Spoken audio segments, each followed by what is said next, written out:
ഞാനെന്ന ഭാവം ഉപേക്ഷിക്കുക, നമ്മളെന്ന ചിന്ത വളർത്തുക, അഹംഭാവത്തെ മറികടക്കുക, സ്നേഹത്തിന് വില കൽപ്പിക്കുക, ചിരിച്ചുകൊണ്ട് അകലം കുറയ്ക്കുക, അപവാദങ്ങളെ അവഗണിക്കുക. തിരിച്ചറിവിന്റെ കാലം സമാഗതമാകുമ്പോൾ മുഖംമൂടികളെ നാം തീർച്ചയായും തിരിച്ചറിയും. നിങ്ങൾക്ക് ശരിക്കും സ്നേഹിക്കാൻ ആഗ്രഹമുണ്ടെങ്കിൽ ആദ്യം എങ്ങനെ ക്ഷമിക്കണമെന്ന് പഠിക്കണം.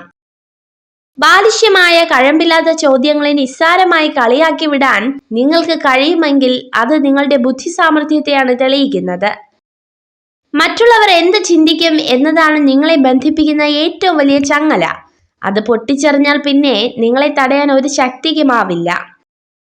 മനസ്സിന് എന്തിനേയും താങ്ങാൻ കരുത്തുണ്ടെങ്കിൽ ശരീരം താനെ ലക്ഷ്യത്തിലേക്ക് കുതിക്കും. എന്നാൽ മനസ്സിന് കരുത്തില്ലെങ്കിൽ ശരീരം എത്ര ബലവത്തായിട്ടും കാര്യമില്ല.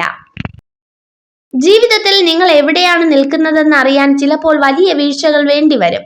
തിരിച്ചറിവുകൾ മനുഷ്യനെ പുതിയ ജീവിത പാഠങ്ങൾ പഠിപ്പിക്കും.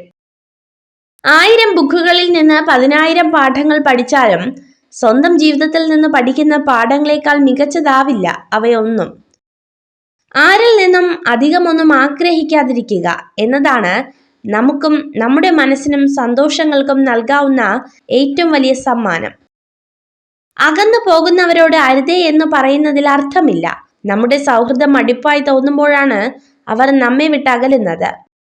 ജീവിതത്തിൽ സന്ദർഭങ്ങളും സാഹചര്യങ്ങളും മാറിക്കൊണ്ടിരിക്കും. മാറ്റങ്ങൾക്കിടയിലും മാറാതിരിക്കേണ്ടത് നമ്മുടെ മനസ്സാണ്. മാറ്റി നിർത്താതെ നോക്കേണ്ടത് മനസ്സറിഞ്ഞ് സ്നേഹിച്ചവരെയാണ്. ആർക്കും സമ്മാനിക്കാവുന്ന ഏറ്റവും വലിയൊരു സമ്മാനമാണ് പുഞ്ചിരി. ഏതൊരു കർമ്മവും വാക്കും അത് എത്ര നിസ്സാരമായിരുന്നാലും മനുഷ്യ നന്മയ്ക്ക് ഉതകുന്നതാണെങ്കിൽ അത് പുണ്യവും അമൂല്യവുമായി മാറും. ആർക്കും തിരികെ പോയി പുതിയൊരു തുടക്കം കുറിക്കാൻ കഴിയില്ലെങ്കിലും ഇപ്പോൾ മുതൽ പ്രയത്നിച്ച് നല്ലൊരു അവസാനം രൂപപ്പെടുത്താൻ കഴിയും. നമ്മൾ മാറാൻ ശ്രമിച്ചാൽ നേടാൻ ഒരുപാടുണ്ട്. ആഗ്രഹിക്കുന്നതിലേക്ക് മാത്രം ശ്രദ്ധ ചെലുത്തുക. നമുക്ക് മാറാനും നേടാനും കഴിയുമെന്നത് തീർച്ചയായ ഒരു കാര്യമാണ്. നിങ്ങളെ ചതിക്കുന്ന സ്ത്രീ ഉറപ്പായും നിങ്ങളെ കുറ്റപ്പെടുത്താനും അപമാനിക്കാനും തുടങ്ങും.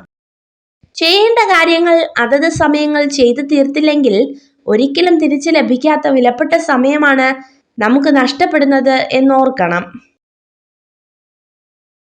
നിങ്ങൾ ഈ വീഡിയോ കണ്ടതിന് നന്ദി. ഇതുപോലുള്ള കൂടുതൽ വീഡിയോകൾക്കായി ചാനൽ സബ്സ്ക്രൈബ് ചെയ്യൂ.